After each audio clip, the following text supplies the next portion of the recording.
Hey, Hillman here with a video minute. Hey, have you ever thought about the difference between a Christian in the workplace and a non-Christian? Well, I was asked that very question by the New York Times several years ago.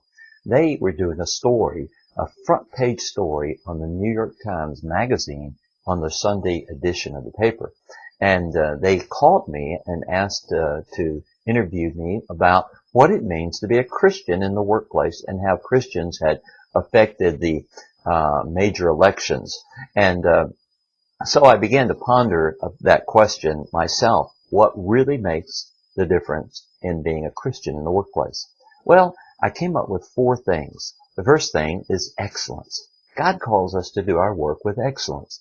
In Daniel chapter 2, it says that Daniel and his 3 friends, Shadrach, Meshach, and Abednego, did their work 10 times better than anyone else. You see, if we don't do our work with excellence, we don't earn the right to be able to have a voice in the marketplace.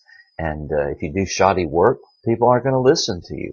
And so let me encourage you that whatever you do, do it unto the Lord. The second thing is ethics and integrity. God calls us to do our work with ethics and integrity. And you know, integrity is what you do behind closed doors. Is it the same thing in public as what you do behind closed doors? Psalm 51, David writes, he says, that God desires truth in the inward parts. You know, that means that whatever I do out there is the same behind the closed doors. And so you want to be a person of integrity.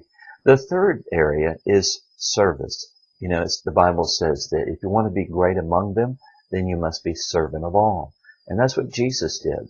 You know, after all, it was the servants who saw that first miracle that Jesus did with the wine. And so you and I must be servants and serving people in the marketplace, solving problems. And then 4th, signs and wonders. Acts chapter 5 tells us that the apostles did miraculous signs and wonders in the public colonnade where the people could see them. You know, Jesus never invited someone into the synagogue to get healed or to get prayed for or to, you know, solve a problem. He was in the marketplace every day. He was out with the people.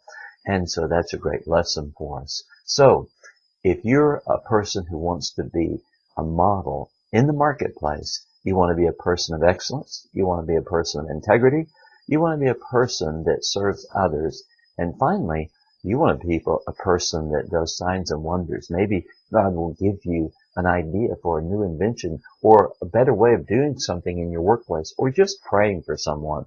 There are a lot of ways you can do that one. So I pray this encourages you and you have a great week. God bless.